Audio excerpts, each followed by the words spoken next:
அளவற்ற அருளாளனும் நிகரற்ற அன்புடையவனுமாகிய இறைவனின் திருப்பெயரால் ஆரம்பம் செய்கின்றேன். புகழனைத்தும் படைத்து பரிபாலிக்கின்ற வல்ல இறைவன் ஒருவனுக்கு என்றென்றும் உரித்தாகும். அவன் அளவற்ற அருளாளன், நிகரற்ற அன்புடையவன், தீர்ப்பு நாளின் அதிபதி. அத்தகைய மகத்துவம் மிகுந்த இறைவா, உன்னையே நாங்கள் வணங்குகிறோம், உன்னிடமே உதவியும் தேடுகிறோம். நீ எங்களை நேரான வழியில் நடத்துவாயாக. அது வழி தவறிய வழியும் அல்ல, உன்னுடைய கோபத்திற்கான வழியும் அல்ல. இந்த கல்வியை நீ எங்களுக்கு முழுமைப்படுத்தி கொடுப்பாயாக என்ற பிரார்த்தனையோடு என்ற வகுப்பு தொடங்குகிறது. அமைதி நிலவட்ட அன்புக்குரியவர்களே,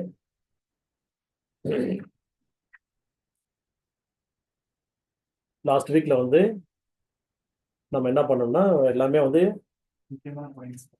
என்னென்னலாம் நம்ம அக்குபஞ்சர் பாயிண்ட்ஸ், இம்பார்ட்டன்ட் பாயிண்ட்ஸ் இருக்கோ அது எல்லாத்தையும் நம்ம என்ன பண்ணணும்,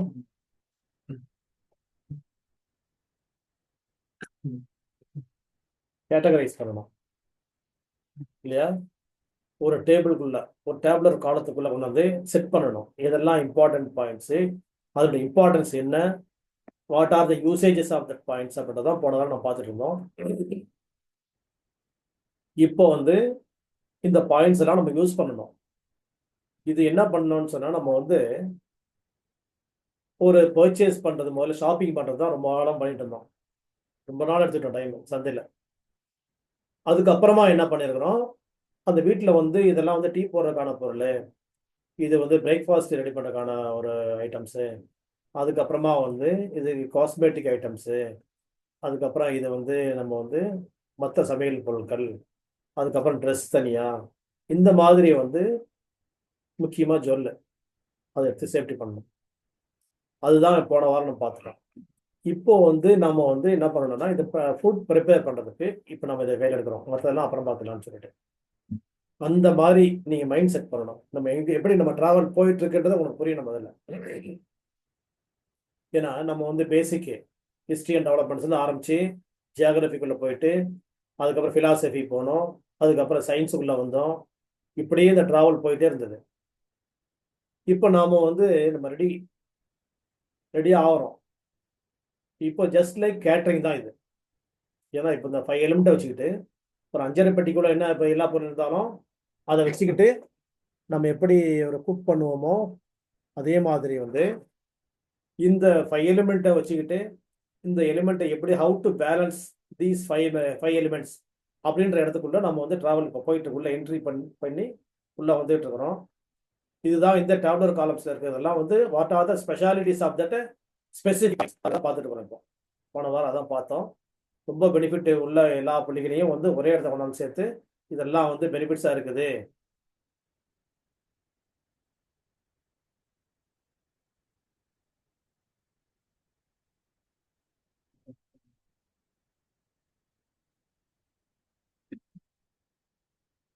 அப்படின்னு சொல்லிட்டு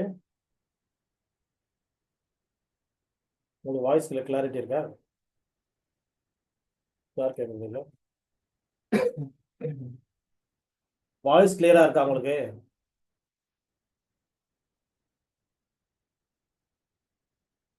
ஆடிபிளா இருக்கா? கிளியரா இருக்கா? ஓகே.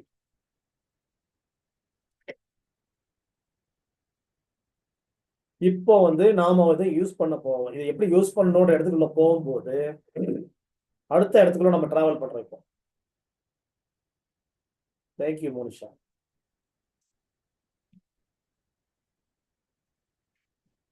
ஆமா, அவங்க சொல்லிட்டாங்க ஃபர்ஸ்ட் க்ளோஸ் டு மோனிஷா. இப்போ நாம அடுத்த இடத்துக்குள்ள போகும்போது எந்த ஒரு விஷயமும் நமக்கு காரணம் தெரியணும். காரணம் தெரியணும்னா நம்ம திருவள்ளுவர் என்ன சொல்றாரு, நோய் நாடி நோய் முதல் நாடி அது தணிக்கும் வாய் நாடி வாய்ப்பை செயல். அப்ப நோயை பத்திய புரிதல் நமக்கு இருக்கணும், அண்டர்ஸ்டாண்ட் பண்ணணும். அப்ப அண்டர்ஸ்டாண்ட் பண்ணணும்னா இப்ப நமக்கு என்ன வேணும் அப்படின்னா, what are the causes of the diseases. நோய் எப்படி உள்ள வருது உடம்புக்குள்ள, இப்ப நோய்னா என்ன, ட்ரீட்மெண்ட்னா என்ன அப்படின்னு பார்த்தோம் நம்ம. அப்புறம் என்னென்ன டைப்ஸ் ஆஃப் ட்ரீட்மெண்ட்ஸ் உலகத்தில் இருக்குது, பெனிஃபிட்ஸ் ஆஃப் ட்ரீட்மெண்ட்ஸ் என்ன, சைட் எஃபெக்ட்ஸ் ஆஃப் ட்ரீட்மெண்ட் என்ன, மெத்தடாலஜி ஆஃப் ட்ரீட்மெண்ட்ஸ் என்னெல்லாம் பார்த்தோம். இப்போ அந்த டிராவலில் நம்ம எங்கே நிற்கிறோம்னு சொன்னால், what are the causes of the diseases. What are the causes of டிசீஸ்ன்னு சொன்னால் உங்களுக்கு என்ன தெரியுதோ, அந்த காலத்தில் 5000 வருஷத்துக்கு முன்னாடி இந்த இதெல்லாம் ரெடி பண்ண போகும்போது சைனீஸ்க்கும் தெரிஞ்சிருக்குது, நம்ம இந்தியன் ட்ரெடிஷனுக்கும் தெரிஞ்சிருக்கோம். அந்த காலத்துல எல்லாமே வந்து அந்த காலத்துல புத்தகங்கள்லாம் வந்து எழுதப்பட்ட காலங்கள் வந்து 5000 வருஷத்துக்கு வரலாறு இருக்கு நம்மகிட்ட. இப்போ 5000 வருஷம் ரெக்கார்டு, 5000 வருஷத்துக்கு முன்னாடி உள்ள ரெக்கார்டுலாம் இல்லை யார்ட்டையுமே உலகத்துல. மேக்சிமம் ஒரு கிளியர் ரெக்கார்டு இருக்குன்னு சொன்னா ஒரு 5000 வருஷம். அப்ரஹாமுடைய வரலாறு 5000 வருஷம். அதே மாதிரி வந்து சுஷ்ருத அப்படின்னு சொல்லிட்டு நம்முடைய ஆயுர்வேதா புக்கு, அது எழுதப்பட்ட வரலாறு காலம் வந்து 5000 வருஷம். அப்புறம் நெய்ஜிங் சைனீஸ்ல எழுதப்பட்ட அந்த புத்தகம் வந்து 5000 வருஷம். இந்த 5000 இயர்ஸ் ரெக்கார்டில் வந்து what are the causes of the டிசீஸ்னா இன்னைக்கு என்ன காசஸ் இருக்கோ அதுதான் அன்னைக்கே இருந்தது. இன்னைக்கு வந்து நம்ம இதை பத்தி பேசுறோமோ அன்னைக்கும் அதை பத்தி பேசியிருக்காங்க. என்னென்ன காரணங்கள் இருக்கும் அப்படின்னு சொன்னாக்க அதுக்கு அப்பாற்பட்ட சில காரணங்கள் நான் சொல்றேன். இப்போ ஃபர்ஸ்ட் சைனீஸ் புக் இல்லாத காரணங்கள். ஃபர்ஸ்ட் ஹெரிடிட்டரி டிசீசஸ், பரம்பரை நோய்கள். ரெண்டாவது வந்து இந்த கன்சீவ் ஆகும்போது அந்த ஊமில் நடக்கக்கூடிய சேஞ்சஸ், அந்த பேரண்ட்டுடைய மைண்டு பிசிக்கல் ஸ்டேட்டஸ் எப்படி இருந்ததோ அதை பொறுத்து அமையக்கூடிய அந்த குழந்தை கன்சீவ் ஆக போகும்போது கரு உற்பத்தி ஆகும்போது ஏற்படக்கூடிய தொந்தரவுகள், அந்த குழந்தைக்கு எப்படி நோய்களாக வருது. இப்போ பிறவி கோளாறுகள், பரம்பரை நோய்களும் ஒரு பிறவி கோளாறு தான். பரம்பரை அல்லாமல் அந்த நேரத்தில் அந்த கன்சீவ் ஆகும் நேரத்திலேருந்து அது எப்படி உள்ள டெவலப் ஆகி வெளியே வருதோ அப்போ ஏற்பட்ட நோய்களும் அதே பரம்பரை நோய்கள். அது ரெண்டாக பிரிச்சிருக்கோம். இந்த ஹெரிடிட்டரி டிசீஸை 2 பார்ட்ஸாக நான் பிரித்து பேசிகிட்டு இருந்தேன். நான் இப்போ ரெண்டும் ஒன்று தான், இருந்தாலும் ரெண்டாக பிரித்து நம்ம புரியுவோம். நமக்கு வந்து ஃபியூச்சரில் நம்ம ஒவ்வொருத்தரையும் பார்க்க போகும்போது நாம் வந்து தப்பு செய்யக்கூடாது. ஹிப்போக்ரட்டிஸ் அவர் தான் வந்து ஃபாதர் ஆஃப் மெடிசன். 2ஆம் நூற்றாண்டில் வாழ்ந்த கிரேக்க அறிஞர் ஹிப்போக்ரட்டிஸ் என்ன சொல்றாரு, இந்த ஒரு நோயாளியினுடைய நோய்களை நீ தீர்க்க முடியாவிட்டாலும் பரவாயில்லை, அதை அதிகப்படுத்தாமல் இருப்பதே நோயாளிக்கு நீ செய்யக்கூடிய நன்மை அப்படின்னு சொல்லி தர்றாரு. அந்த மாதிரி நாம வந்து ஒரு நோயாளியுடைய கஷ்டங்களை குறைக்க முடியாது, பரவாயில்ல, எனக்கு முட்டி வலின்னு வரான், எனக்கு முட்டி வலி வரவனை வந்து முட்டி வலியோட சேர்ந்து நான் இடுப்பு வலியும் கொடுத்து அனுப்புறேன்னு சொல்லி நீ கொடுத்தா கூடாது. முட்டி மட்டும் தான் வலிச்சிச்சு, எனக்கு வந்து இப்போ இடுப்பும் வலிக்குதுன்னு சொல்லி வந்தான்னாக்கா முட்டி மட்டும்தான் பேலன்ஸ் பண்ணுறது கஷ்டம், இடுப்பு சேர்ந்தா இப்போ இங்கேயும் அங்கேயும் இருக்கும்போது கொஞ்சம் பேலன்ஸ் பண்ணிக்கலாம், அப்படி அட்ஜஸ்ட் பண்ணிங்கன்னு சொல்லி நம்ம அனுப்பக்கூடாது. அதை வந்து முட்டி வலியை வந்து இல்லாமல் ஆக்கிக்கணும். இல்லைன்னா பேசாம முட்டி வலி இருக்குது அதை அப்படியே மெயின்டைன் பண்ணிடலாம். நான் கூட இடுப்பு வலியும் இதை வர வச்சுன்னு சொன்னா அது வந்து ப்ராக்ரஸ் ஆகுது, நோய் தான் ப்ராக்ரஸ் ஆகிருக்கு, சால்வேஷன் கிடையாது. அப்போ அந்த தீர்வு கிடையாது. அந்த இடத்துல வந்து இந்த நோய்களை ரெண்டா பிரிச்சு நீங்க மைண்ட்ல ரெஜிஸ்டர் பண்ணணும்ன்றது என்னுடைய விருப்பம். எப்படி பரம்பரை நோய்கள் தாத்தாவுக்கு இருந்தது, பாட்டிக்கு இருந்தது, அம்மாவளியில வந்த பாட்டிக்கு இருந்தது, அம்மாவளி தாத்தாவுக்கு இருந்துச்சு, அப்பாவளி தாத்தா, அப்பாவளி பாட்டி, எல்லாம் 4வது தலைமுறை. அதாவது எங்களுக்கு சொல்லியிருக்காங்க, தாத்தாவுக்கு கை கால் வந்து போயிருச்சான், தாத்தாவுடைய அம்மாவுக்கு வந்து அன்னைக்கு வந்து ஆஸ்துமா இருந்துச்சான், எங்க தாத்தாவுடைய அப்பா தான் முதல்ல கண்ணாடி போடார் தெரியுமா. இப்படிலாம் பெருமை பேசக்கூடிய வரலாற்று குறிப்புகள் இருக்குது. அப்படின்னு சொல்ல போகும்போது நம்ம எங்க இருந்து டிராவல் நடந்துட்டு இருக்குது, 4வது தலைமுறை 5வது தலைமுறை இருந்து வந்துட்டு இருக்குது. நம்ம தெரிஞ்ச தலைமுறைகள், அதுக்கு முன்னாடி தெரியாது. தாத்தாவுக்கு தெரியாத விஷயம்லாம் இருக்கும் இல்லையா, தாத்தாவுக்கு அப்பாவும் இருந்தா கூட அவருக்கும் தெரியாத விஷயம் இருக்கும். தெரிஞ்சவரை நம்ம எப்பவுமே வந்து எவ்வளோ நோன் ஏரியாவோ அது வரைக்கும் பார்த்தா போதும். அதை தாண்டி நம்ம போய் இன்னும் உள்ள டீப்பாக போய் பார்க்க வேண்டிய நெசிட்டி நமக்கு இல்லை, அதெல்லாம் டைம் இல்லை, கால அவகாசம் இல்லை. அதே மாதிரி அதை ரொம்ப ஆராய்ச்சி பண்ணிட்டு போக முடியாது. இப்போ என்ன what is the present state அப்படின்னு பார்த்துட்டு அங்கேருந்து ட்ராவல் பண்ணாலே போதும். அப்போ பரம்பரை நோய்கள் ரெண்டாக பிரிக்கிறோம். பரம்பரையாக வரக்கூடிய நோய்கள் அல்லது கரு உற்பத்தி உருவாகக்கூடிய நேரத்தில் ஏற்பட்ட நோய்கள் அப்படின்னு 2 பார்ட். சரி, இதுக்கு அடுத்ததாக வந்து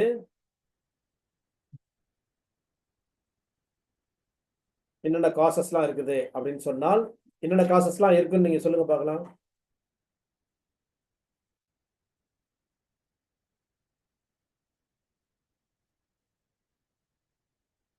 என்ன காசஸ்லாம் இருக்குதுன்னு சொன்னா எடுத்தோடனே சாப்பாடு தான். ஓவரா சாப்பிட்றது, ஓவரா குடிக்கிறது, அதுக்கு தண்ணியோ ஜூசஸோ இல்லை தேவையில்லாத உணவுகளோ.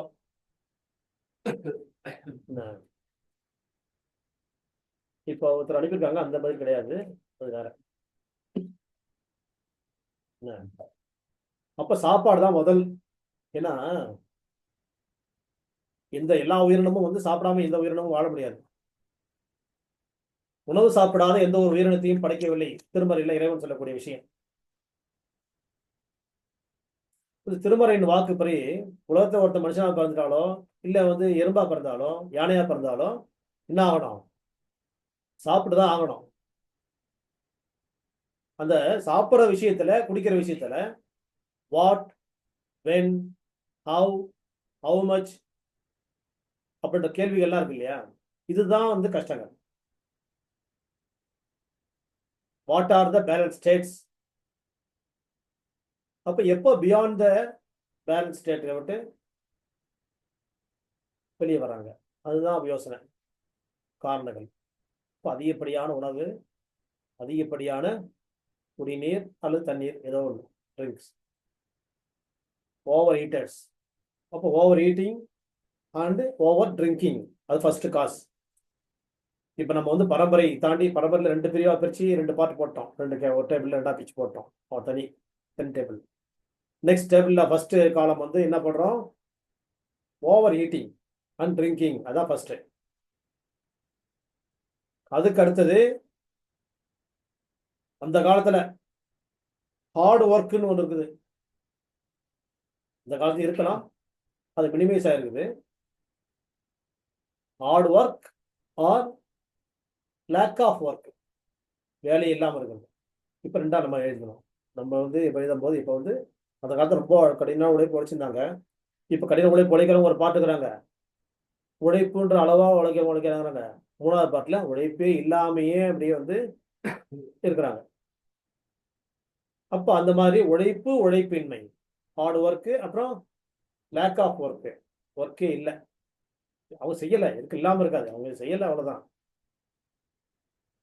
வீட்லேயும் படுத்துக்கினே வேலை வாங்குறது, வேலைக்கு போனாலும் அங்கே இருக்கிறவங்க கீழே இருக்கிறவங்க வேலை வாங்குறது, வேலை உள்ளவங்களுக்கே வேலை வாங்கிடுது. சார் இந்த மாதிரி யோசிச்சு பாருங்க சார், மேலே அதிகாரிக்கு ஒரு ஐடியா கொடுத்துட்டு யோசனை பண்ணி வச்சுட்டு நம்ம போய் டீ சாப்பிடலாம் போயிருக்கு.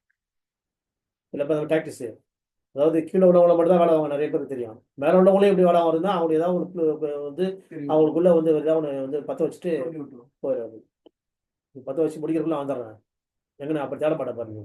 கொஞ்ச நேரத்துக்கு அதுக்குள்ள ஒரு டீ சாப்பிட்டு சேர பிடிச்சிருக்காங்க, பிடி பிடிச்சிருக்காங்க. அந்த மாதிரி ஒரு பார்ட்டே இருக்கிறாங்க மக்கள். இது 2வது காசு. ஃபர்ஸ்ட் காசு வந்து food, over eating, over drinking. 2வது காசு வந்து என்னது? Hard work.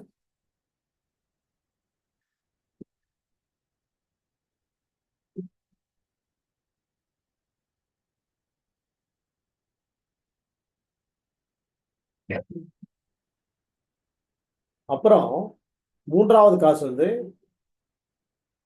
நான் ரெகுலேட்டட் செக்ஸ். இந்த தாம்பத்திய வாழ்க்கையினுடைய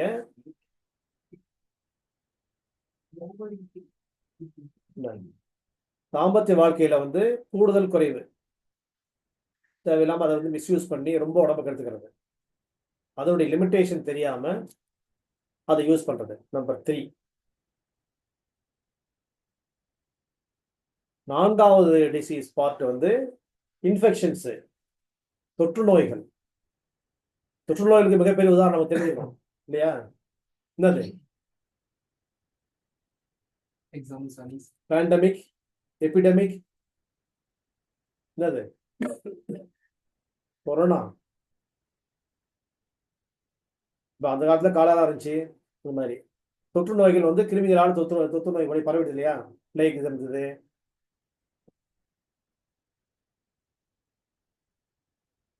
அப்போ அந்த கொரோனா காலத்துல எப்படி இருந்துச்சு? எங்கேயும் யாரும் டிராவல் பண்ண முடியாது, எதுவுமே செய்ய முடியாம செயலற்று போயிட்டாங்க எல்லாரும். ரொட்டீன் ஒர்க்கு, அவங்களுக்கு பிடிச்சமான சூழ்நிலையில யாருமே இருக்க முடியாம இருந்தது.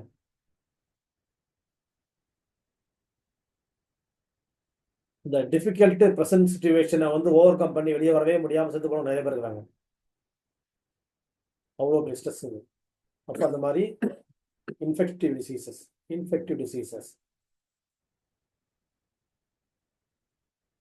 Next insect bites and wounds, காயங்கள், பூச்சிக்கடிகள். insect bites and wounds. WOUNDS, wounds.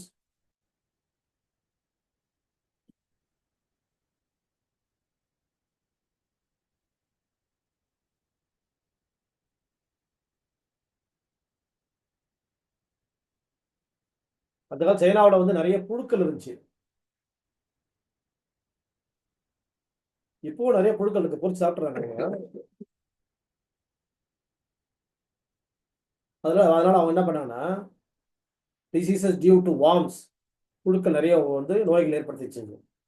அது நிறைய இலை தாவரங்கள் செடி கொடிகள் இருக்கும்போது, ஈரமான பகுதியில் இருக்கும்போது புழுக்கள் உற்பத்தி வாய்ப்பு இருக்குது. அது வெளியிருந்து வரக்கூடிய புழுக்கள் அல்லது உள்ளே குடலில் ஏற்படக்கூடிய புழுக்கள், 2 விதமான புழுக்கள் இருக்கு. எல்லா நாடுகளிலுமே இருந்துச்சு, அரபு நாடுகளையும் தான் இருந்தது. இந்த அரபு நாடுகள் சொல்ல போகும்போது நபிகள் நாயகம் சொன்ன 2 விஷயங்கள் நம்ம நினைவு கூட வேண்டிய ஒரு அற்புதமான இடம். பேண்டமிக், ஒரு ஊர்ல காலரா இருந்தது, தொற்று நோய் ஏற்பட்டுச்சு அப்படின்னு சொன்னால் அந்த ஊர்ல இருந்து யாரும் வெளியேற வேண்டாம், வெளியூர்ல இருந்து யாரும் அந்த ஊருக்குள்ள பிரவேசிக்க வேண்டாம் அப்படின்னு சொல்லி தடுத்திருக்கிறார்கள் நபிகள் பெருமானார் அவர்கள். அப்போ 1450 வருஷத்துக்கு முன்னாடி அரபு நாட்டிலேயும் அதுக்கான தேடுதல்களும் அதற்கான தெளிவும் வழிகாட்டுதலும் இருந்திருக்கின்றது என்பது நபிகள் நாயகத்தினுடைய வரலாற்றின் மூலமாக, அவர் சொன்ன வாழ்க்கையின் மூலமாக நம்ம புரிஞ்சுக்கிறது. இது ஒரு தொற்றுநோய்கள் சம்பந்தமாக. அதே மாதிரி புழுக்களை பற்றி சொல்ல போகும்போது, செருப்பு அணியாதனுடைய வந்து சாட்சியங்களையும் ஏற்றுக்கொள்ள வேண்டாம்னு சொல்லி நபிகள் நாயகம் சொல்லியிருக்காங்க. ஏன்னு சொன்னாக்க, செருப்பு அணியாம இருக்க போகும்போது என்னன்றது அவங்க காரணம் சொல்லலை. இப்போ வந்து ரீசன்ட் ரிசர்ச் என்ன சொல்லுது அப்படின்னு சொன்னாக்க, செருப்பு இல்லாமல் நடக்க போகும்போது ஈர மண்ணில் கால் படும்போதோ, தரையிலே வீட்டுக்குள்ளேயோ அந்த மாதிரி ஈரம் காலில் படும்போது நம்ம கண்ணுக்கு தெரியாத கிருமிகள் கால் பாதத்தில் வந்து உள்ள நுழைஞ்சி அது வந்து கொக்கி புழுக்களாக மாறி மூளையை சென்று தாக்குகிறதுன்னு இன்னைக்கு சயின்ஸ் சொல்லுது. இன்னைக்கு சயின்ஸ் வந்து விளக்கமா சொல்ற விஷயத்த அன்னைக்கு வந்து ஒரு இந்த மாதிரி இருந்தா நல்லது அப்படின்ற விஷயம் சுட்டி காட்டுறதோட அவங்க நிறுத்திருக்காங்க. அது விளக்கங்கள் நம்ம கேட்காமையே நன்மைகள் இருக்குதுன்றதை நம்புறவங்க நம்பலாம், நம்பாதவங்களுக்கு இன்றைக்கு அறிவியல் அதை நம்ப வைக்க சொல்கிறது அப்படின்றத 2வது கூற்று. இந்த 2 விஷயமும் இந்த இடத்துல நீங்க நினைவு வந்து படுத்தி வச்சுட்டீங்கன்னு சொன்னா இது வந்து மிகப்பெரிய வழிகாட்டுதலாக இருக்கும், உங்களுக்கு வந்து பயனுள்ளதாக இருக்கும். அடுத்து ட்ரீட்மெண்ட் கொடுக்க போகும்போது வந்து இதெல்லாம் யோசனை பண்ணி அந்த மாதிரி இருக்கலாம், அந்த மாதிரி இருக்கலான்றது நீங்கள் வந்து அந்த மாதிரி அனுமானங்களையும் யூகங்களையும் கொண்டு அப்போ ஆராய்ச்சி பண்ணவும் உண்மையை தெரிஞ்சு அதுக்கேற்ற மாதிரி ட்ரீட்மெண்ட் கொடுக்கறதுக்கு கால அவகாசங்கள் வந்து சீக்கிரமாக முடிக்கிறதுக்கான வாய்ப்பு இதை பயன்படுத்திக்கலாங்க. இதெல்லாம் தான் வந்து causes, general causes or other causes. இதெல்லாம் வந்து நார்மலாக இருக்கக்கூடிய காசஸ். ஃபர்ஸ்ட் பார்ட் ஹெரிடிட்டரின்றது 2 பார்ட் சொன்னோமா.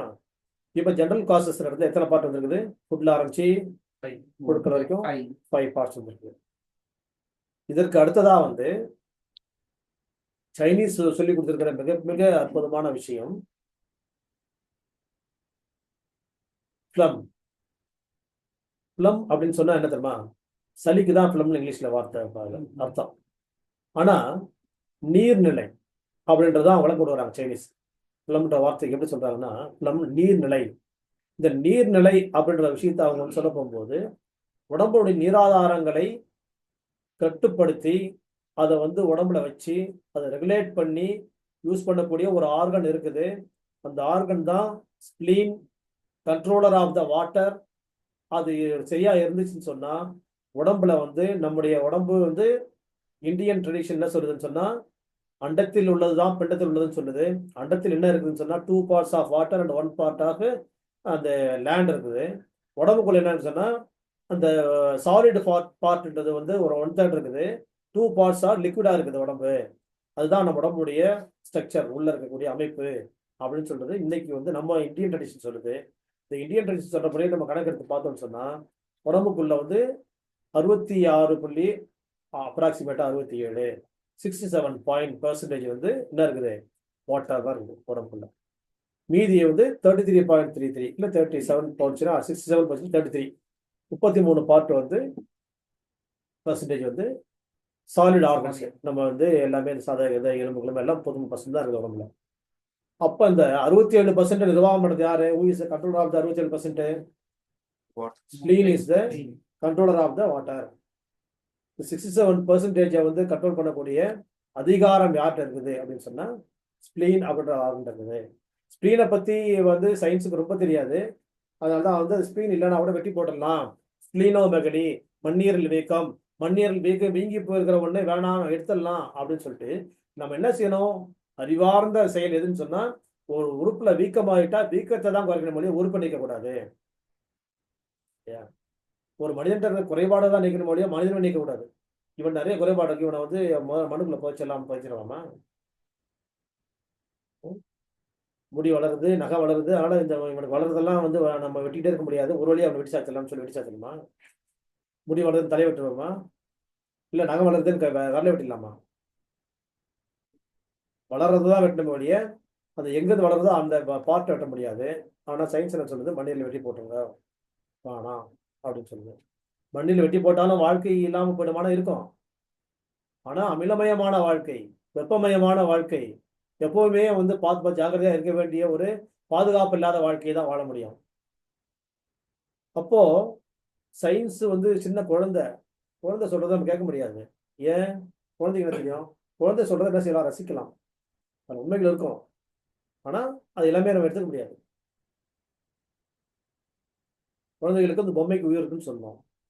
பொம்மை நடக்குது இப்போ உயிர் இருக்குதுன்னு சொன்னோம். நமக்கு தெரியாது பேட்டரி இல்லைனாக்க இன்னொரு தெரியும். பேட்டரி புதுசாக போட ஓட போகுது. அந்த மாதிரி சயின்ஸுக்கு வந்து தெரியாது, பெரியவங்களுக்கு தெரியும். அப்போ பெரியவங்கன்றது யாரு? பிலாசபி. சயின்ஸ்ன்றது குழந்தை.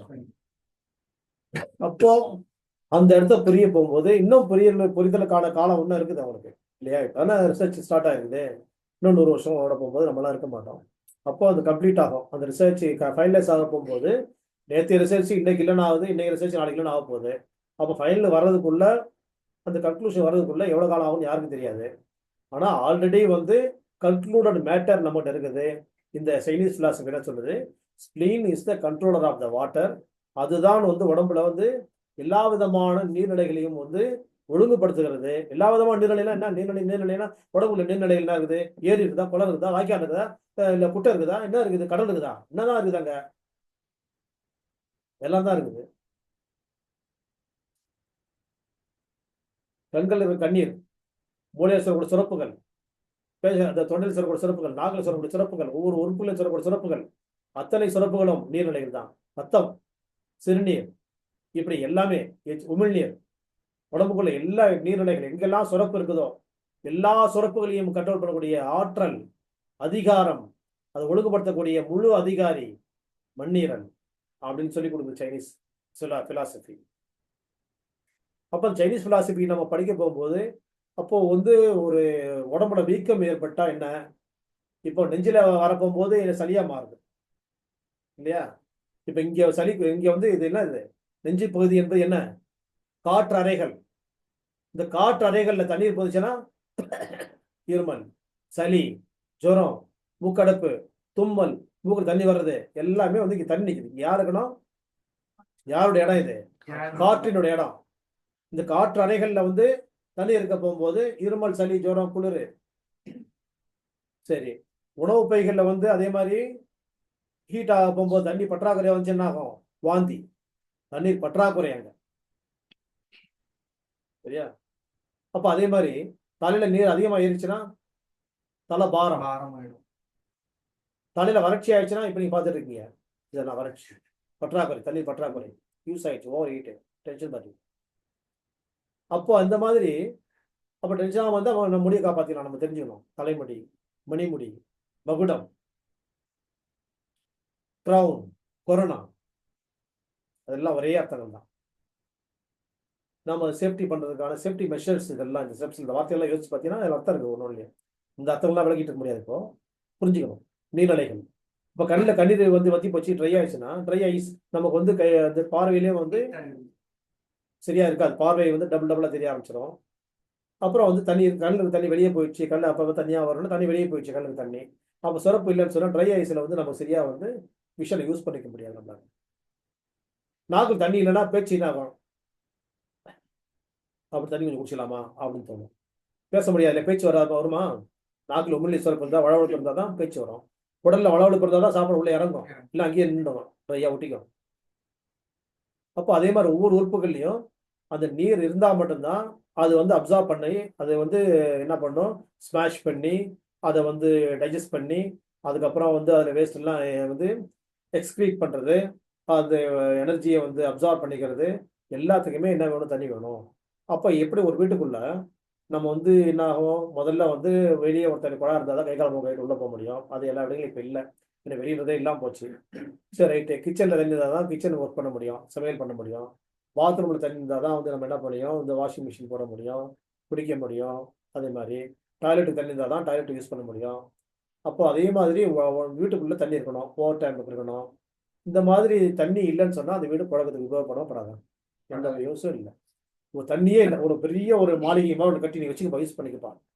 ஒரு தண்ணி மட்டும் கேட்காத. ஒரு சொல் தண்ணி இங்கே கிடையாது.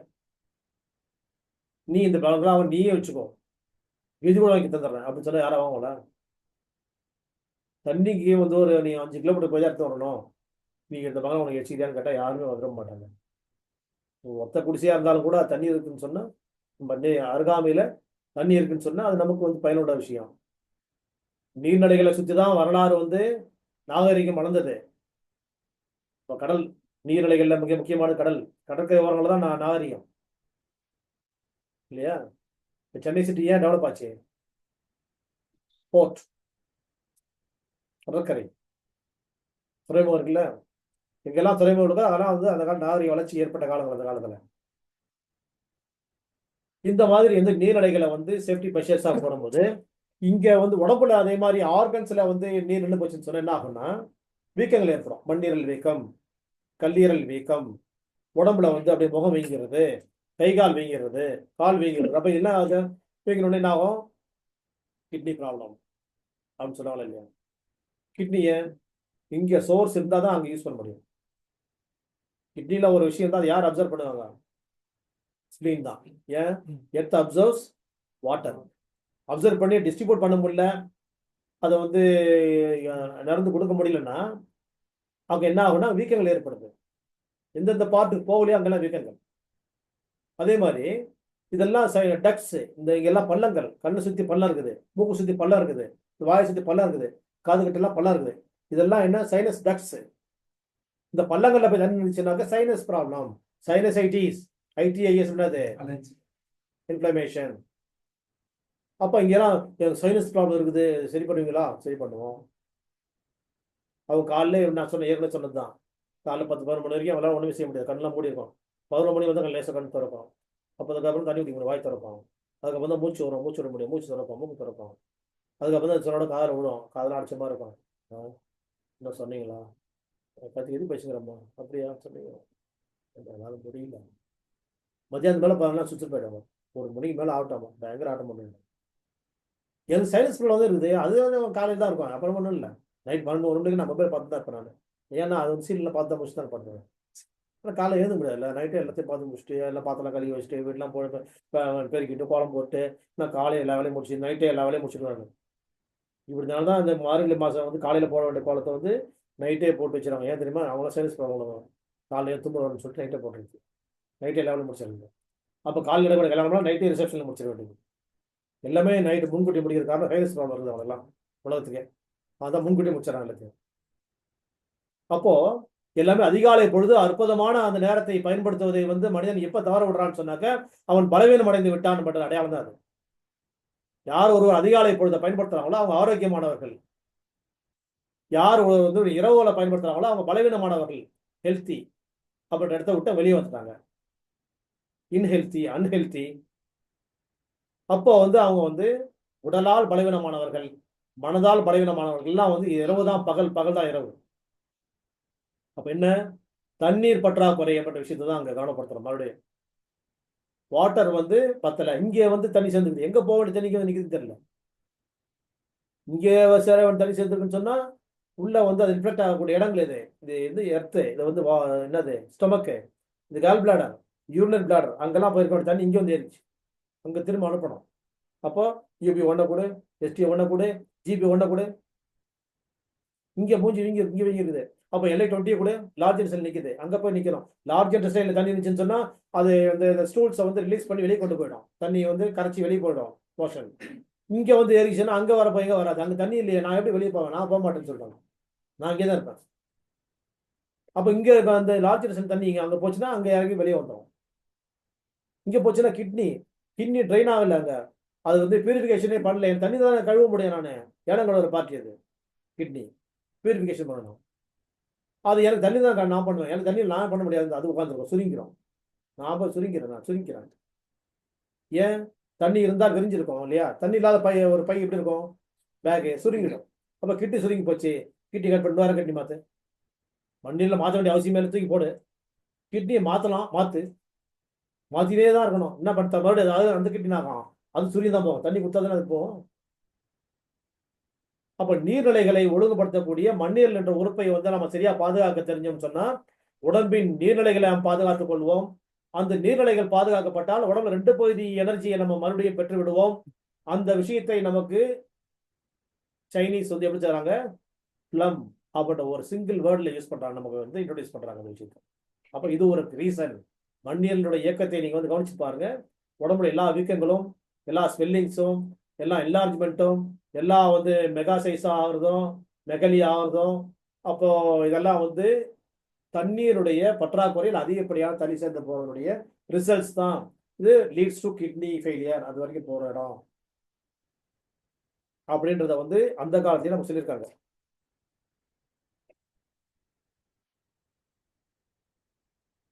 அதே மாதிரி இந்த வாட்டர் ஃப்ரீஸ் ஆயிடுச்சு என்ன ஆகும்? முகத்துல வரக்கூடிய தண்ணி ஃப்ரீஸ் ஆயிடுச்சுன்னா முகம் உறைஞ்சு போயிடும், ஒதுங்கிடும். அப்படி என்னது? Facial paralysis. கைக்கு வர தண்ணி வரலன்னா ஒரு பக்கம், லெஃப்ட்டுக்கு போகலன்னா லெஃப்ட் சைடு ஹெமிப்ளீஜியா, ரைட்டுக்கு வரலன்னா ரைட் சைடு ஹெமிப்ளீஜியா, அப்பர் பார்ட்டுக்கு வரலனாக்க பேராப்ளீஜியா. இது பேராகிராஃப், ஃபர்ஸ்ட் பேராகிராஃப். இந்த கீழ் பக்கம் வரலன்னா செகண்ட் பேராகிராஃப், பேராப்ளீஜியா, பக்கவாதம். மூளையில் தண்ணி ஒதுச்சுனாக்க ஃபிட்ஸ், எபிலெப்டி கண்டிஷன், கன்வல்ஷன்ஸ்.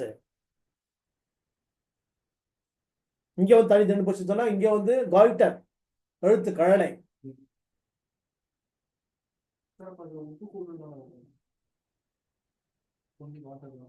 வாட்டர்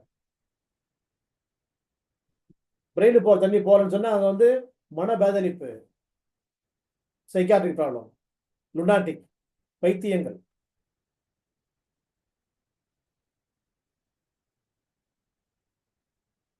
ஹார்ட்டை சுத்தி தண்ணி வந்து சேர்ந்து போச்சு சொன்னா பதத்த ஆரம்பிச்சிருவாங்க. இவங்க பேய் போகுது, அவங்க ஏதோ போகுது, கருப்பா இருந்து அங்கே யாரோ வராங்க, பின்னாடி யாரோ வராங்க, தடுத்து வராங்க. என்ன அதுதான் ரீசன். அது ஹார்ட்டை சுத்தி நீர் கோத்துக்கிட்டா பதற்றல் ஆரம்பிச்சிருவாங்க. ஐயோ எனக்கு பயமா இருக்குது, யாரோ கவு தட்டுறமா இருக்குது, இது என்னன்னு தெரியலையே, எனக்கு இந்த இடத்துல ஏதோ இருக்குது கொடுக்குது, பேய் பிசாசு பில்லி சூனியம் மாந்திரிகம் பிளாக் மேஜிக்கு ஏதோ பண்ணிட்டாங்க, எனக்கு ஏதோ வச்சுட்டாங்க, யாரோ வச்சுட்டாங்க.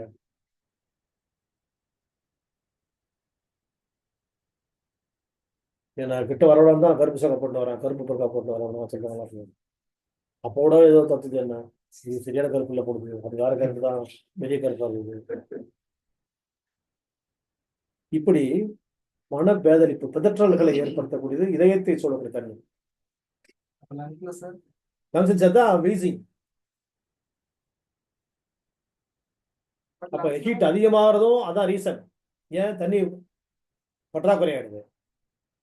ரொம்ப சின்ன சாயி உடம்பு வந்து வீங்கி போய் ஆகுது, தண்ணி சேர்ந்து போய் நிற்குது, தேவையான இடத்துக்கு போகாம தேவையில்லாத இடங்கள்ல வந்து தண்ணி தேங்கி போய் நிற்குது. அதனால உடம்புல வீக்கங்கள் ஏற்படுது.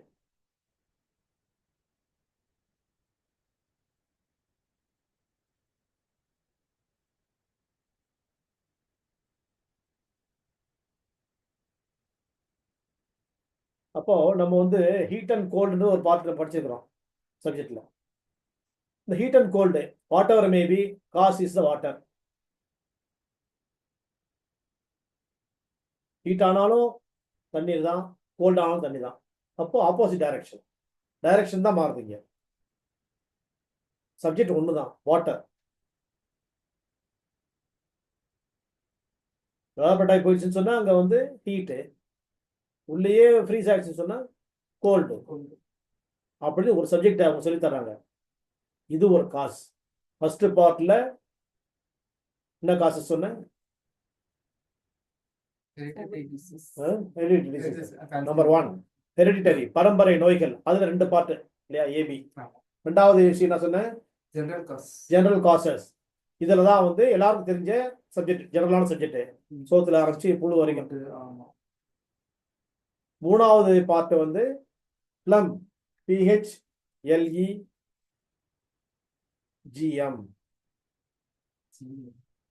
பிளம் நீர்நிலை தேக்கம். அது கூட தண்ணி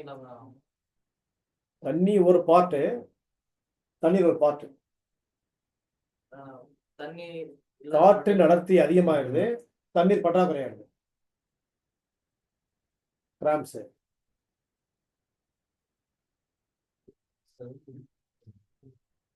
இதுக்கப்புறம் இன்னும் 2 பார்ட் இருக்குது. அந்த 2 பார்ட் என்னன்னு சொன்னா, ஒன்னு external causes. What are that external causes? Part எத்தனாவது பார்ட் இது? Part 4. Second part general cash. Third the body in the water. Part 1 என்ன சொன்னேன், ஹெரிடிட்டரி டிசீசஸ், அதுல ஏபி இருக்கு, சரி இல்லையா? பார்ட் 2 என்ன சொன்னேன், ஜெனரல் காசஸ் சொல்லி அதுல எத்தனை கேட்டகரி வந்து ABCDE, EU, மூணாவதுமா. அப்புறம் தேர்ட் காஸ் வந்து பிளம். இது ஸ்பெஷல் சப்ஜெக்ட், நமக்கு மட்டும் தான் சப்ஜெக்ட், வேற எந்த மெடிசனுக்கும் தெரியாது, நமக்கு மட்டுமே. இப்படி அடுத்துக்கொள்ளலாம் காலரா, வேற யாருக்குமே தெரியும், எந்த உலகத்தில் அந்த நாலேஜ், அந்த வேற சப்ஜெக்ட் சொல்லப்படாத விஷயம் அது. ஃபோர்த் கேட்டகரி என்னது, அதுதான் அது. ஃபோர்த் கேட்டகரி என்னது, external causes. What are that external causes அப்படின்னு தான் முடிச்சேன் நான். அதுக்குள்ள பார்ட் 2 தான் வந்து மறுபடியும் பயந்து போய் ஃபர்ஸ்ட் இருந்து ஆரம்பிக்கிறேன்.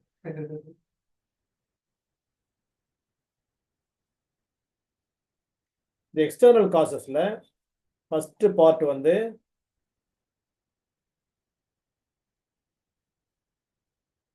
Wind excess. Wind excess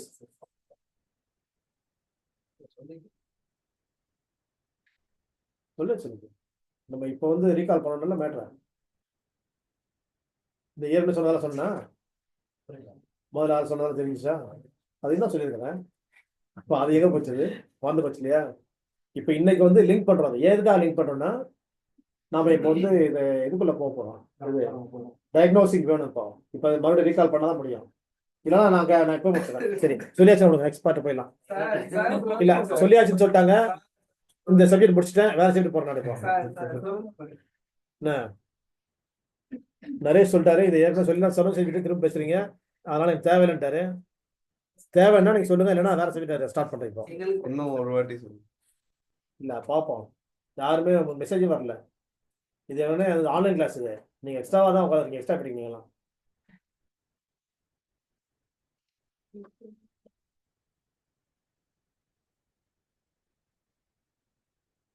continue பண்ணுங்க.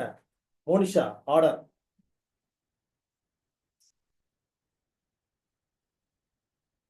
Ruhi Fathima explain sir.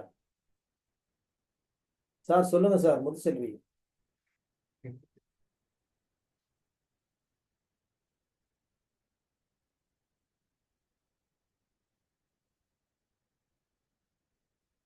கால் டாக்ஸிக்கு இப்போ வந்து ஃபோன் பண்ணோம்னா சொல்லுங்க சார்னு சொல்லுவாங்க. அந்த மாதிரி முத்துசெல்வி சொல்லுங்க சார்னு சொல்லிட்டோம். சரி, விண்ட் எக்ஸஸ். இந்த விண்ட் எக்ஸஸ் அப்படின்னாக்க காற்றின் மிகுதி. எங்க இருந்து ஆரம்பிக்குது நரேஷ்? இது காற்றின் மிகுதி என்ன?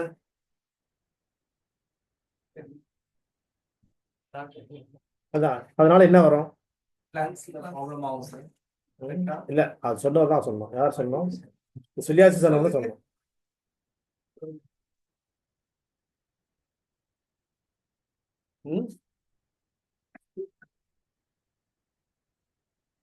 இந்த விண்ட் எக்ஸஸ்னாக்க இது வுட் எலிமெண்டோடைய சீசன். சீசன் சொல்லியாச்சு, இருந்தாலும் இப்போ நம்ம சப்ஜெக்ட் லிங்க் பண்றதுனால மறுபடியும் சொல்றோம். இந்த வுட் எலிமெண்டோடைய சீசன். இதுக்கு அவங்க கேட்டாங்க, நீங்க வுட்டை பத்தி சொல்லிட்டு மெட்டலை பத்தி சொன்னீங்களே, நீங்க விண்டு வுட்ல இருக்குதா மெட்டல் இருக்குதான்றது ரூஹி பாத்திமா ஒருத்தர் கேட்டிருக்காங்க, ஏற்கனவே அந்த கேள்வி கேட்டிருக்காங்க ஒரு கிளாஸ்ல. அதுவும் எனக்கு தெரியும். என்ன அப்போ நீங்கள் எதை பற்றி சொல்ல வரீங்க நீங்கள் அப்படின்னு கேட்டாங்க. ரெண்டுக்கும் இன்டர் கனெக்ஷனோட உள்ள சப்ஜெக்ட் தான் இந்த விண்ட் எக்ஸஸ். ஏன்னா ஏற்கனவே சொன்னேன், கண்ணதாசனுடைய பாட்டு வரிகள் சொன்னேன். கொடி அசைந்ததும் காற்று வந்ததா, காற்று வந்ததும் கொடி அசைந்ததா. அப்போ ஒரு கொடி அசைது, கொடி நல்லது, செடி கொடி தெரியும் இல்லையா, பிளான்ஸ், அது அசைதுன்னும் போது காத்து வந்தோட தான் அசையுதா, இல்லை அசையறதுனால காத்து நம்ம கிடைக்குதா? ஆப்போசிட் டைரக்ஷன் இல்லையா அது, ரெண்டுமே தான். இது அசையறதுனால நம்ம காற்று கிடைக்குது, காற்று எங்கிருந்தோ வந்து ஒரு காற்று வந்து சேர போகும்போது இந்த கொடி அசையுது இல்லையா? அப்போ ரெண்டு வயசு வயசா தான் இது.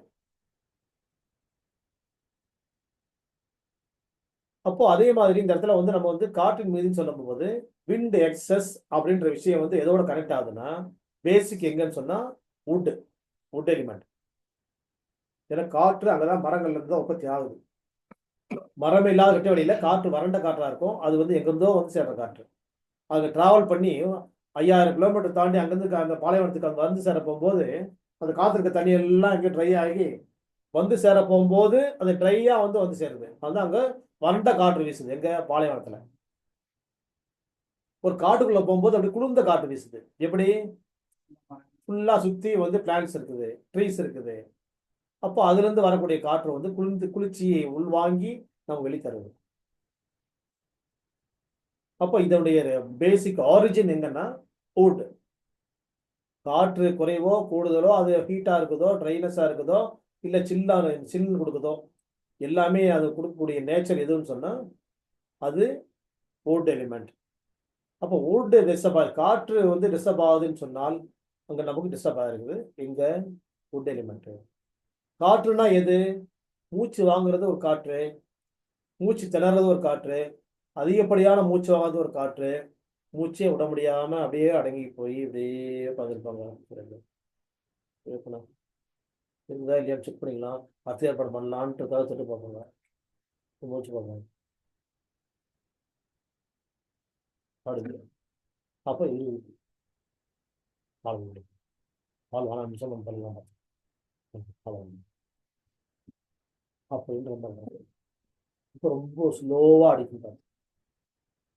ரொம்ப வேகமா காற்று வீச போகும்போது வேற இடங்களுக்கு தேவை இடங்கள்லாம் போய் சேர போகும்போது வலிகளை ஏற்படுத்துறது. காத்து காத்து மூஞ்சி அடிச்சா எப்படி இருக்கும்? பஸ்ல உட்காந்து ட்ரெயின்ல உட்காந்து போகும்போது ஜன்னல் விண்டோ திறந்தா எப்படி ஆகும்? காத்து மூச்சு எல்லாமே இல்லையா, முக்கெல்லாம் புண்ணாயிடும் அந்த அளவுக்கு காத்து வீசும். ஏசி கூட அதிகமாக ஏற்றி வச்சோம்னா சுற்றி வச்சோம்னா முக்கெல்லாம் புண்ணாயிடும் அவ்வளவு காத்து வீசும்போது. அந்த மாதிரி உடம்புல வலி ஏற்படுதுன்னா காற்றின் மிகுதி. அது எங்க இருக்கணுமோ அங்க இல்லாம எல்லா இடத்தையும் சேர்ந்து மொத்தமா அடிச்சு நம்மளை நவுத்துது. அப்ப எனக்கு தலைவலிக்குதுன்னா காற்று, விண்ட் எக்ஸஸ். கையெல்லாம் வீங்கி வலிக்குது, குடைச்சலா இருக்குது வலி அப்படின்னா இது விண்ட் எக்ஸஸ். இடுப்புலாம் வலியா இருக்குது, கைகாலம் வலியா இருக்குன்னா wind excess. wind is not in the balanced state.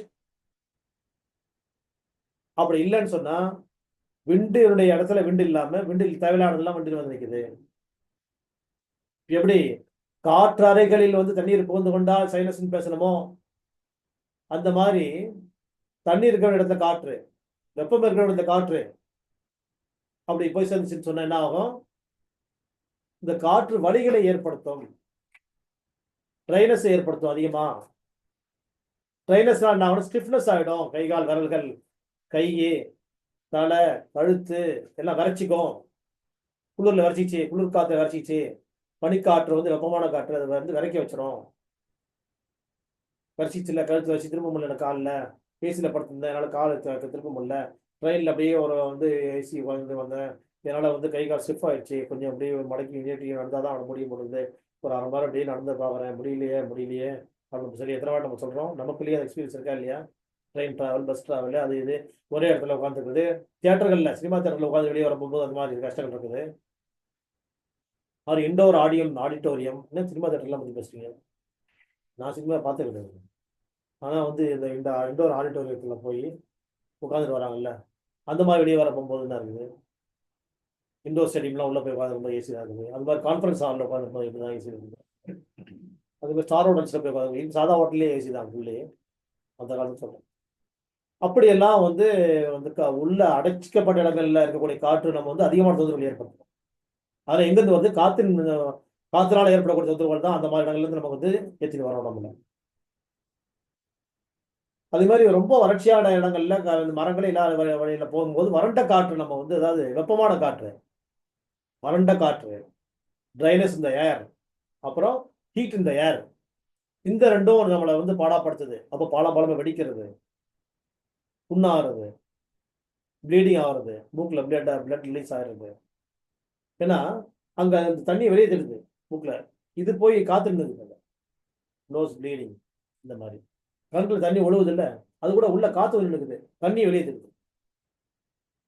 எப்படி காற்றறைகள் தண்ணீர் வந்தால் சைனஸ், தண்ணீர் அறைகள் காற்று வந்தால் தண்ணி ரிலீஸ். அப்போ கண்ணில் வந்து கண்ணீர் வருதுன்னு சொல்லி என்ன ஆகும், வெப்பமாகி விட்டது. அப்போ கண்ணில் இருக்கக்கூடிய செக்ரீஷன்ஸ் எல்லாம் வெளியே தெரியுது உடம்பு. மூக்கில் தண்ணி கொட்டுதுன்னு சொன்னா அங்க வந்து தண்ணி வந்து என்ன ஆகுது, ஹீட் ப்ரொடியூஸ் ஆயிடுச்சு. காற்று வந்து காத்தும் வெப்பமும் ஒன்னா கலக்க போகும்போது அது தண்ணியை வெளியே தள்ளிடுது. வாந்தி, உணவு குழாய்களில் வந்து அதே மாதிரி ஹீட்டும் வெப்பமும் ட்ரைனஸும் வறட்சி அதிகமாகிடுச்சுன்னா இஜெக்ட் பண்ணி வெளியே தள்ளிடுது. அதே மாதிரி குடல் உள் உறுப்புகள்ல ஹார்ட்ல இருந்து ஆரம்பிச்சு ரத்த குழாய்கள், அதே மாதிரி உடம்புல எல்லா உறுப்புகள்லையும் ஹீட் அதிகமாயிட்டனாகும், அது வேர்வையா வெளியே தள்ளிடுது. But not urine. இப்படி வர்றதெல்லாம் ஹீட்டும் ட்ரைனஸ்னால வர்றது, கீழ்ப்பக்கமா போறதெல்லாம் வந்து சில்னஸ்னால போறது. இப்போ யூரின் ஒருத்தருக்கு எக்ஸஸா போகுதுன்னா அது ஹீட்னால கிடையாது, அது கோல்டால வருது. Coldness, frequent urination, excess urination. இந்த மாதிரி விண்ட் எக்ஸஸ்ல வந்து நமக்கு என்ன ஆகுதுன்னா அதிகமாக காற்று அடிக்க அடிக்க கை காலம் மறுத்துரும், அப்படியே ஃப்ரீஸ் ஆகிடுது, மறந்து போகிற. நம்ம வந்து சொல்கிற பார்த்தீங்களா, காற்று அதிகமாகிட்டா எல்லாம் ஸ்டிஃப் ஆகிடுதுன்னு சொல்லுங்க. மறுத்து போயிடுச்சுன்னா அப்புறம் கொஞ்ச நேரம் இப்படி இப்படி பண்ணி விடணும், தேய்ச்சி விடணும், எல்லாம் பிடிச்சி பிடிச்சி எடுத்து விடணும். ஏதாவது ஒன்று பண்ணால் மட்டும்தான் அது நார்மலாக வர முடியும். அதே மாதிரி தலை சுற்றுறது, அப்படியே வெர்டிகோ, நரம்பு தளர்ச்சி, இதெல்லாம் உட்டோட லிங்க் பண்ணக்கூடிய நோய்கள். பிரெயின் அண்ட் ஸ்பைனில் தான் அதிகமாக காட்டும். இது அதிகமாக இல்லை வந்து ஸ்பைனல் கார்டில் ப்ராப்ளம் இருக்குது. விண்ட் எக்ஸஸ், காற்றின் அடர்த்தி. அதே மாதிரி வந்து இந்த மூக்கு அடைச்சிக்கிறது கூட, அடைச்சிக்கிறதும் காற்று அங்கே போய் அடைச்சிட்டு நிற்குது, ரிலீஸ் பண்ணி விடணும். தண்ணி கொட்டுறதும் ஹீட் தான்.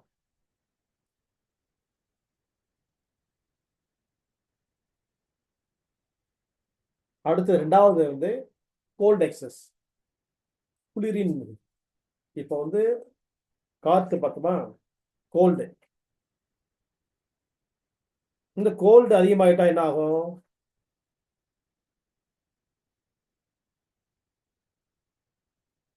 நம்ம இருமல், சளி, தும்மல், அதாவது குளிர்றது, ஜுரம் வர்றது. கோல்டு தான் அதிகமாகுது. ஏன் ஜுரம்ன்றது சூடு தானே ஆகுது, ஏன் ஆகுது,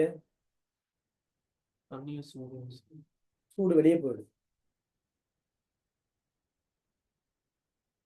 உள்ள சூடு இருக்க போகும்போது தண்ணி வெளியே வந்துடுது இல்லையா மூக்குல. இப்போ தண்ணி வைக்கிறோம் பாத்திரத்துல, கொதிக்கும் போது தண்ணி என்ன ஆகும், வழிஞ்சிடும், வேப்பட்ட போயிடும், இல்லை வழிஞ்சிடும் இல்லையா.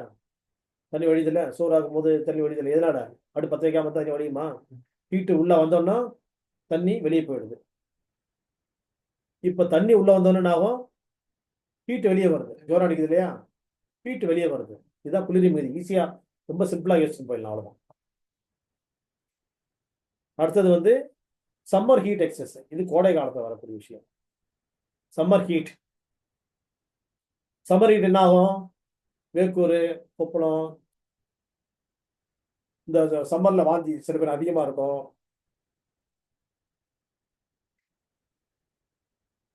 வேர்வை அதிகமா இருக்கும். இந்த அம்மை போடுங்க. ஆமா, அம்மை சம்மர்லயும் போடும், சம்மர் முடிஞ்சோன்னு தான் அம்மா அதிகமா வரும். அது அப்பதான் வெளியே வர சீசன், அடுத்த சீசன். இந்த சம்மர்ல வந்து ப்ளீடிங் அதிகமாக வருது, ஒயிட் டிஸ்சார்ஜஸ் லேடிஸ்க்கு இருக்குது, செமன் லீக்கேஜஸ் மென்ஸுக்கு இருக்கிறது. இதெல்லாம் வந்து சம்மர்ல வந்து அதிகமாக இருக்கும். இல்லை உள்ள சம்மர் இருந்துச்சுன்னா வெளியே வரும், அது வேற. இன்டர்னல் சம்மர் சீக்கிரமா வந்து தண்ணி வெளியே தள்ளிடும் உடம்பு, அப்போ ஹீட்டு. ப்ளீடிங் ஓவராக போகுதுன்னா ஹீட் ஆயிடுச்சு, தண்ணியெலாம் வெளியே தள்ளுது, கர்ப்பப்பையிலுக்கு தண்ணியெலாம் வெளியே தள்ளிடுது. வெள்ளப்படுதுன்னு சொன்னால் அது ரத்தத்தையும் உறிஞ்சி வெளியே தள்ளிடுது. அதே மாதிரி செவன் லீக்கேஜ்னா அதே மாதிரி ஹீட் ஆகி வெளியே தள்ளிடுது. ப்ரீமெச்சூர் ஜாக்குலேஷன் இல்லை வந்து நைட்டில் வந்து செமன் லீக்கேஜஸ்ஸு அது மாதிரிலாம் இருக்கிறது காரணம் fire excess, summer heat excess. Next வந்து டேம் எக்ஸஸ், ஈரம் மிகுதி. இந்த ஈரம் மிகுதி சம்மருக்கு அப்புறமா வரக்கூடிய சீசன், ஜூன் ஜூலையில் வரக்கூடிய சீசன். இந்த சீசன் என்ன ஆகும்னு சொன்னாக்க நமக்கு வந்து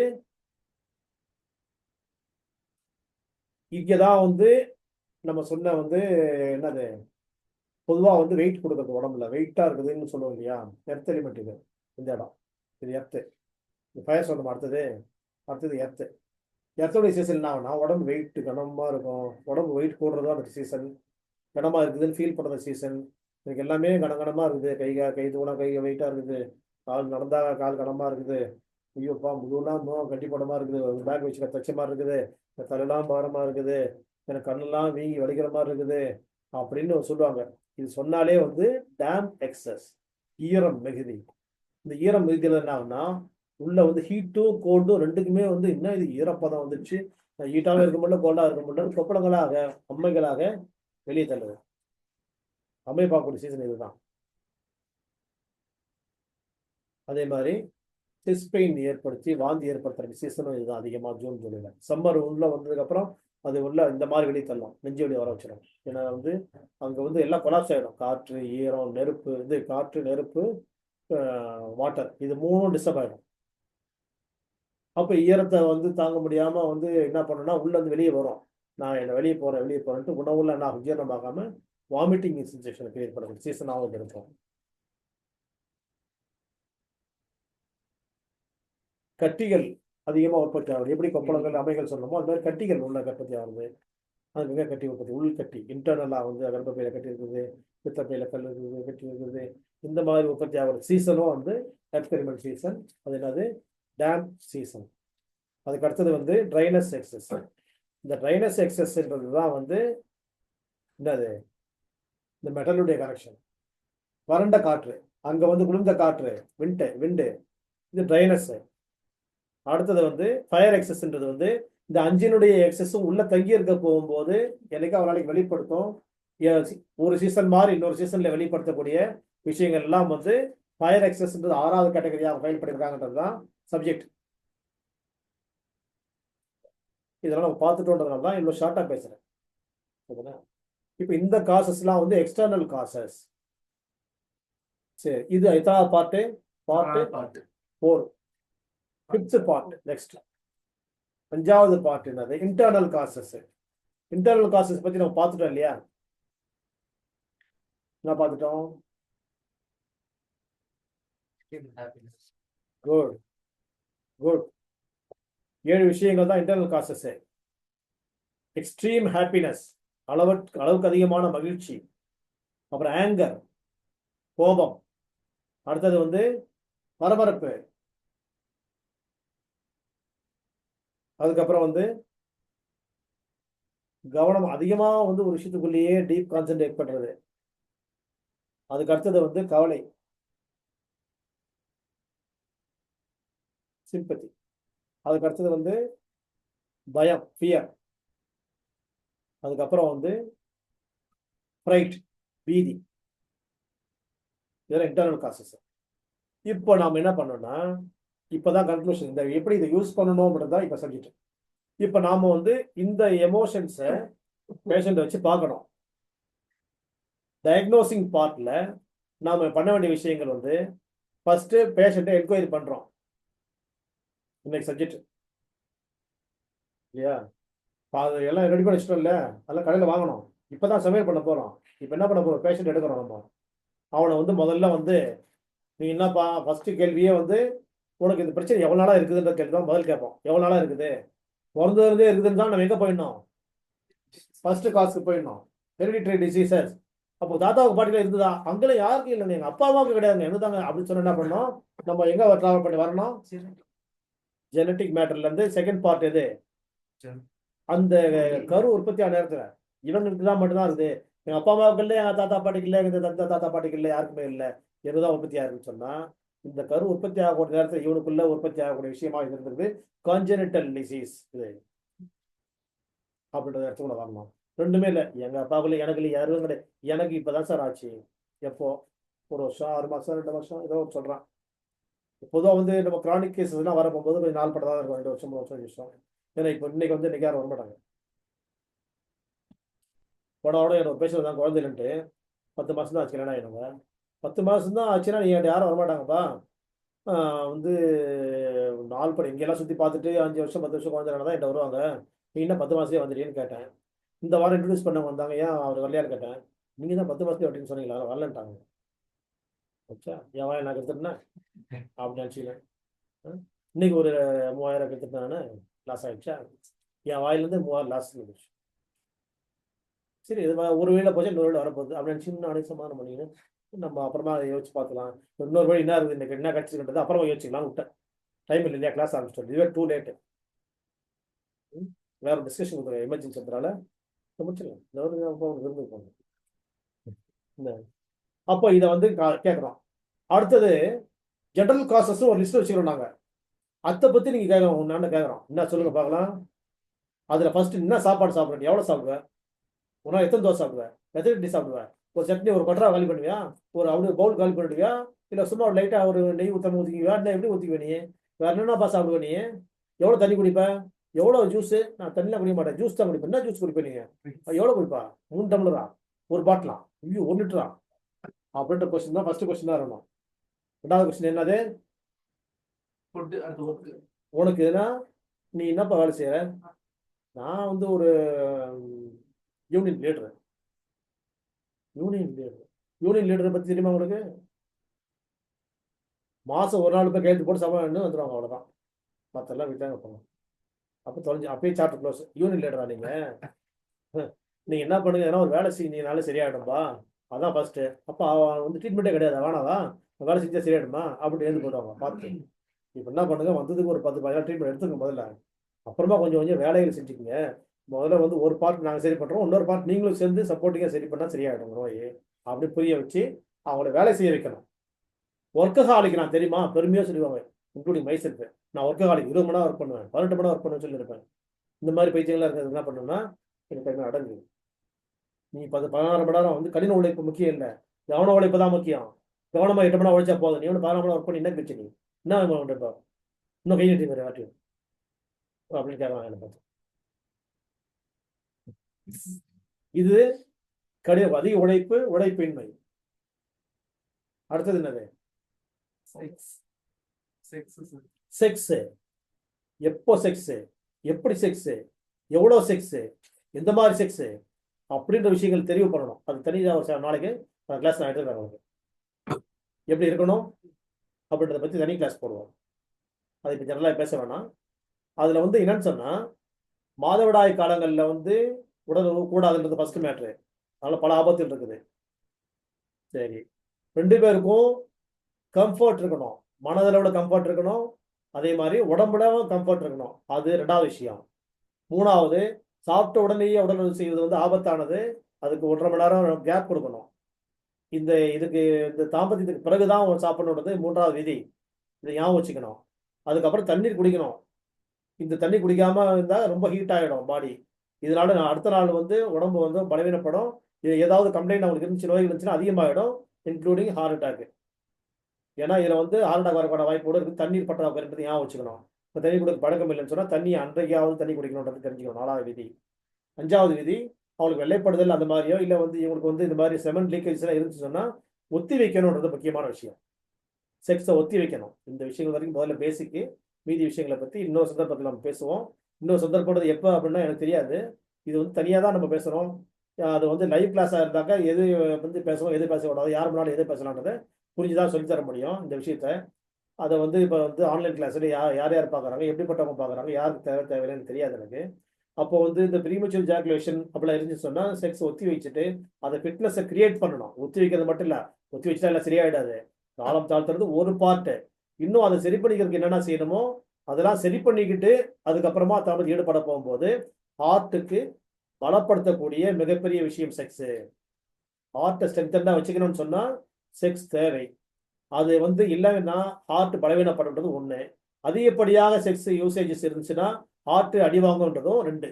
அப்போ செக்ஸ் அப்படின்னு சொன்னாலே வந்து எங்க வந்து டிராவல் பண்ணுது, ஹார்ட் ரிலேட்டடா அது சுத்தி வருது. ஏன்னா மகிழ்ச்சின்றது ஹார்ட் சேர்ந்தது, இன்பம்ன்றது ஹார்ட் சேர்ந்தது, அதே மாதிரி வந்து இனிப்பு இனிமை அப்படின்றதும் ஹார்ட் சேர்ந்தது. இது அதனால இது ஹார்ட்டோட ரிலேட்டடான மேட்டர் இது. இதுல நமக்கு ஃபிட்னஸ் இல்லைன்னா ஹார்ட் வந்து ஃபிட்னஸ் இல்லைன்றதை புரிஞ்சுக்கணும். அதே மாதிரி வந்து ஹார்ட்டை சேஃப்டி பண்ணணும்னா செக்ஸ் தேவைப்படுதுன்றது ஒன்று, அதிகப்படியாத யூசேஜஸ் வந்து ஹார்ட் டிஸ்டர்ப் பண்ணுறது, ரெண்டு விஷயங்களும் புரிஞ்சுக்கிட்டோம்னு சொன்னாக்க இந்த விஷயம் ஈஸியாக புரிஞ்சுக்கலாம். ஹார்ட்ன்றது இடத்துல வந்து ஆறு எடுத்துட்டாக்க ஹீட்டு தான் ஹார்ட் அட்டாக்கான காரணத்தை ஏற்கனவே பேசியிருக்கிறோம். அந்த ஹார்ட் அட்டாக்கான காரணத்தை நம்ம புரிய போகும்போது என்ன ஆகுதுன்னு சொன்னாக்க தண்ணீர் பற்றாக்குறை புரிஞ்சுக்கணும். இங்கே அதனால என்ன பண்ணணும்னு சொன்னா இந்த மாதிரி ரெண்டு விஷயங்கள் வந்து அதாவது உடம்பு எல்லா ஆர்கனும் ஒர்க் பண்ணக்கூடிய நேரங்கள் வந்து முக்கியமாக தும்ம போகும்போது உடம்பு எல்லா ஆர்கனும் ஒர்க் பண்ணுது. அதே மாதிரி செக்ஸில் வந்து ஈடுபட போகும்போது உடம்பு எல்லா ஆர்கனும் ஒர்க் பண்ணுது. ஒர்க் பண்ணும்போது எல்லா மிஷினும் எல்லா லைட்டும் எரிய போகும்போது கரண்ட் ஏடி அதிகமாக வேலை செய்யுது. அது மாதிரி தண்ணீர் வெளியேறிடும் உடம்புல இருந்து. நம்ம தண்ணீர் பற்றாக்குறை ஃபில்அப் பண்ணுன்றது அடுத்த கட்டத்தில் நம்ம யோசிக்கணுன்றதையும் நான் சொல்லி வைக்கிறேன். இந்த இடத்துல இதுதான் முக்கியமான விஷயங்கள். இதுக்கப்புறமா வந்து இந்த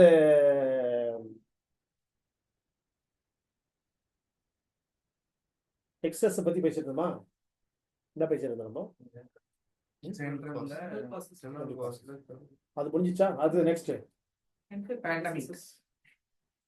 பேண்டமிக், தொற்று நோய்கள் வரப்போகும்போது நம்ம இம்யூனிட்டியை நம்ம டெவலப் பண்ணிக்க தெரிஞ்சாக்க தொற்று நோய்கள் ஜெயிச்சிடலாம்.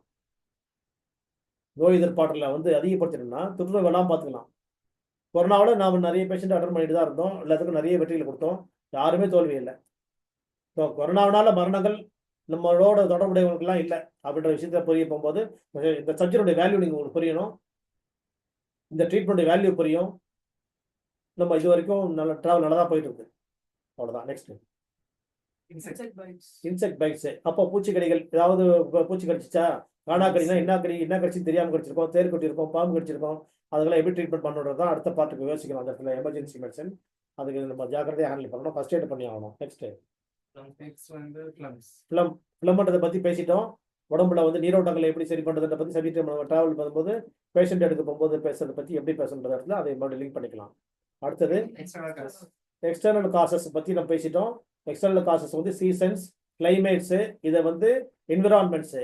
அப்போ கிளைமேட்ஸோ சீசன்ஸோ என்விரான்மெண்ட்ஸோ நமக்கு வந்து சரியா ஒத்துழைப்பு இப்போ இல்லைன்னு சொன்னால் அதுக்கேற்ற மாதிரி ரீஅரேஞ்ச் பண்ணிக்கணும் இடத்த. இது அடுத்தது. நெக்ஸ்ட் எமோஷன்ஸு, இதான் இன்டர்னல் காசஸ். இதான் சர்ஜரி, உடம்புல சர்ஜரி பண்ண வேண்டிய இடம் எதுன்னு கண்டுபிடிக்க இடம் இது. நம்ம வந்து இதுதான் வந்து ஸ்கேன், உள்ள என்ன நடக்குதுன்னு தெரிஞ்சக்கூடிய ஸ்கேன் இந்த வந்து எமோஷன்ஸ் தான். இதை கொண்டு நம்ம உலகத்தில் எல்லா நோய்களையும் அறிந்து கொள்ள முடியும், ட்ரீட் பண்ண முடியும். நோயை அறிஞ்சா மட்டும் தான் வந்து ஒரு விஷயத்தை என்னன்னு தெரிஞ்சா மட்டும் தான் அதை ட்ரீட் பண்ண முடியும். தெரிஞ்சுக்க வைக்கக்கூடிய இடமும் அந்த மைண்டு, அந்த இன்டர்னல் காசு. அதை ட்ரீட் பண்ணக்கூடிய இடமும் இன்டர்னல் காசு. இன்டர்னல் காசை வந்து சரி பண்ணிட்டோம்னு சொன்னால் என்ன ஆகும்? எல்லாத்தையும் சரி பண்ணலாம். சரி, இப்போ ஒரு விஷயம் நான் வந்து இப்போ என்னன்னா இது வரைக்கும் இது போதும், காசஸ் ஆஃப் டிசீஸ் போதும். இன்னும் ஏன்னா சப்ஜெக்ட் பேசும்போது இன்னும் காசஸ் பற்றி நம்ம அப்போ டிஸ்கஸ் பண்ணுவோம்.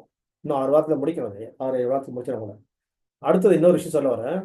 இப்போ நான் வந்து ஈவினிங் கிளாஸ் பேசிட்டே இருக்கிறேன். நீங்கள் எத்தனை பேர் பார்த்துருக்கீங்கன்னு தெரியல. இன்னைக்கு 19வது கிளாஸ் நீங்கள் வந்துட்டோம். நீங்கள் என்ன பண்ணுங்க, இந்த வாரம் 19 கிளாஸஸில் வந்து 19 பியூட்டி டிப்ஸ் கொடுத்துருக்குறேன். அதே மாதிரி 19 ஹார்ட் ரிலேட்டட் மேட்டர் பற்றி பேசிக்கிறேன். Heart tips 19. இது அடுத்த வாரம் நோட்ஸ் எடுத்து தரணும். தனித்தனியாக எனக்கு வந்து வாட்ஸ்அப் முன்னாடி பண்ணிடணும், ஒரு நாள் முன்னாடி பண்ணிடணும். யார் யார் பண்ணீங்க பார்த்துடலாம். 19 கிளாஸஸும் வந்து ரெக்கார்டிங் இல்லை, 2-3 கிளாஸஸ் மிஸ் ஆகிருக்கும். அட்லீஸ்ட் 16 கிளாஸாக இருக்கலாம்.